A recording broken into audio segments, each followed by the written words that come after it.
안녕하세요. 오늘은 10월 9일 화요일입니다. 오늘 은혜 받을 하나님의 말씀은 출애굽기 23장 24절부터 26절까지입니다.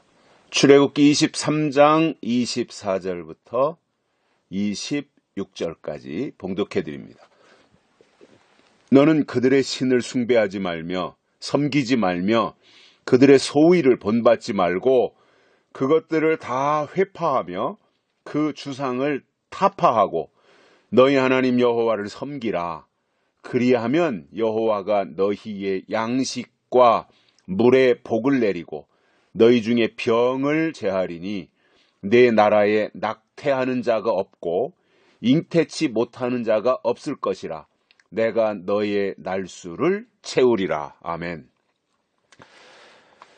이스라엘 백성들을 데리고 모세가 광야에 나왔을 때 광야에서 이스라엘 백성들에게 주신 말씀입니다. 광야의 말씀이었다 이겁니다. 그렇다면 광야에서 지켜야 되는 말씀입니다. 자, 내용이 뭐냐면 말며 말고 세 가지를 말아야 된다 이렇게 말하고 있어요. 그 세 가지가 뭐냐면 그들의 신을 숭배하지 말며 섬기지 말며 그들의 소위를 본받지 말고. 그래서 하나님이 기뻐하는 신앙은 말고에서부터 시작합니다. 하지 말아야 될 것이 있다는 거예요. 그들의 신, 광야의 신, 이방의 신, 또 그들이 만들어 놓은 신, 사실은 신이 아닌데 의미를 부여해서 신격화시키는 거죠. 이게 아주 나쁜 겁니다. 아닌데 긴 것처럼 둔갑시키는 거예요. 그래서 광야의 신앙은요, 하나님이 아닌 것에 대해서는 숭배해서도 안 되고 섬겨서도 안 되고 본받아서도 안 된다 이겁니다. 그것을 하지 말라는 거예요. 그러니 여기에 고도의 분별력이 수반이 돼야 되겠죠. 그래서 세 가지를 하지 말고 이게 소극적으로 하지 말아야 된다는 거죠. 그 다음에 적극적으로 해야 될 일이 뭐냐면 그것들을 다 회파하며 그 주상들을 타파하라라는 겁니다. 이게 적극적으로 해야 될 일이에요. 그들이 만들어 놓은 신이라고 하는 것들이 있잖아요. 주상이라든가 이런 것들을 회파하고 타파하라는 거예요. 그러니까 모든 것을 다 허물어서 깨뜨려 버리라는 거지요. 이게 광야 신앙입니다. 하나님이 하지 말라고 하는 것은 하지 말고 하나님이 하라고 하는 것을 하는 건데 하지 말라고 한 것에 대해서는 이방신이라든가 그들의 소위 본받지 말아야 될 것에 대해서 강력하게 말씀하셨을 뿐만 아니라 한 걸음 더 나가서 해야 될 것이 있는데 그것이 뭐냐면은 타파하고 깨부수라는 거예요. 하나님을 섬기는 데 있어서 방해가 되고 지장이 되는 것에 대해서 깨부술 수 있어야 됩니다. 내가 오랫동안 거기에 몸담고 있었는데 그게 중요한 게 아닙니다. 하나님의 뜻이 아니면 쳐부숴야 돼요. 그게 믿음이에요. 그게 하나님의 군대예요. 그런데 이것이 뭐 약해 빠져가지고 어떻게 회파하고 타파하고 깨부술 수가 있겠습니까? 그만큼 내가 강력해야 되는 거잖아요. 그것을 깨부술 수 있는 능력이 있어야 되잖아요. 그것을 물리칠 수 있는 무기가 있어야 되잖아요. 그래서 신앙은요, 이론이 아닙니다. 실제입니다. 머리로 믿는 것이 아닙니다. 삶입니다. 행동입니다. 그래서 세 가지를 하지 말고 두 가지를 하면 그렇게 하고 나서 25절에 보면 너희 하나님 여호와를 섬기라라는 거예요.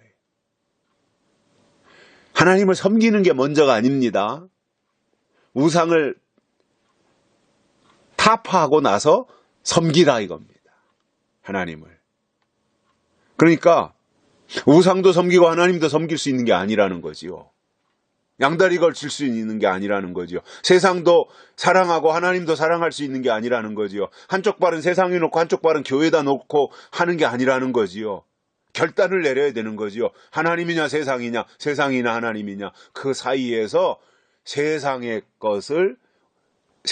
것이 우상에게 속한 것이고 악한 영들에게 속한 것이라고 판단되어지거든 그것은 타파해야 되는 겁니다. 깨부숴야 됩니다. 그리고 하나님 여호와를 섬기라라는 거예요. 거기서부터 신앙이 시작하는 거예요. 이렇게 할 때 25절에 보면 그리하면이 나오지요. 그리하면 앞에 모든 말씀을 받은 겁니다. 그리하면 여호와가 너희의 양식과 물의 복을 내리고 너희 중에 병을 제하리니 내 나라에 낙태하는 자가 없고 잉태치 못하는 자가 없을 것이라. 내가 너의 날수를 채우리라. 이렇게 대단한 말씀을 하신 겁니다. 이 광야에서요. 그래서 믿음은 내 생각을 따라가는 게 아니거든요. 하나님의 말씀을 따라가는 거예요. 근데 자꾸 내 생각에는, 내 경험에 의하면, 내 지식에 의하면 이것을 주장하는 경우들이 있더라 말입니다. 근데 그것은 애굽에 있을 때 사고방식이에요. 광야에 나와서는 그게 안 통해요. 광야에 나와서는 광야에서 주신 하나님의 법을 따라가는 거예요. 그러면 고린도전서에서 바울이 말한 것을 보면 교회가 광야거든요. 넓은 의미에서 교회가 광야예요. 교회는 천국이 아니에요. 광야예요. 세상이라고 하는 애굽에서 탈출해서 교회라고 하는 광야로 들어온 거예요. 그러면 광야의 목적이 뭐냐? 거기서 영적으로 성숙하고 신앙적으로 성장하여서 하나님의 선하시고 기뻐하시고 온전하신 뜻, 거룩하심을 발견하고 그 뜻을 따라가는 것이 광야입니다. 그리고 광야에서 하나님의 뜻을 깨닫고 광야에서 새로 지으심을 받으면 새로 지으심을 받은 그 사람이 가나안 땅에 들어가는 거예요. 천국에 들어가는 거예요. 이게 광야입니다. 광야는 내가 새로 지으심을 받는 곳이에요. 내 생각이, 내 모든 구조가 하나님의 것으로 새로 지으심을 받는, 새로워지는 거다 말이죠. 그래서 바울은 구름과 바다에서 세례를 받았고 이렇게 말했거든요. 이 광야. 그래서 광야를 잘 통과해야 가나안 땅에 들어가는 거지, 광야를 이기지 못하면, 광야를 감당하지 못하면 가나안 땅에 들어가지 못하고 광야에서 다 죽은 겁니다. 그러니까 내가 출애굽해서 광야에 나온 거 물론 중요합니다. 근데 광야에 나왔다면 광야의 법을 따라가야 되는 거예요. 근데 이스라엘 백성들은 출애굽을 하고 홍해를 건너서 광야에 나왔는데 광야의 법을 안 따르고 자꾸 애굽의 법을 따르려고 했던 거예요. 옛날로 돌아가서 애굽으로 돌아가려고 했던 거예요. 그러니까 그 사람들이 다 광야에서 죽은 거지요. 여호수아와 갈렙 그리고 광야에서 태어난 이 세들이 애굽을 모르니까, 그리고 하나님의 법에 순종하려고 하니까 그들이 광야에서 길들여지고 다듬어지고 순종의 사람으로 되어지고, 그래서 요단강을 건너서 가나안 땅으로 들어갔던 것입니다. 여러분, 우리에게는 믿음이 중요합니다. 하나님이 우리에게 믿음을 주셨습니다. 그 믿음은 내 속에서 나온 것이 아니라 하나님께로부터 온 것입니다. 나는 그것을 통해서 해야 될 일이 뭐예요? 믿음을 강화시키고 믿음을 키우고 믿음의 고도를 높이고, 그래서 그 믿음을 통해서 내가 이렇게 다듬어지고 성격적으로 또 인내하고 모든 면에서 이렇게 완성되어가는 그 사람으로 되어지는 것. 이것을 하나님이 원하시고 그러한 사람들에게 하나님은 양식을 주시고 물의 복을 내리시고 병을 제해 주시고 모든 것을 다 풍성하게 해주시겠다고 하는 이 큰 약속을 해주고 있는 것입니다. 하나님의 말씀이 위대한 겁니다. 하나님의 말씀이 가장 큰 겁니다.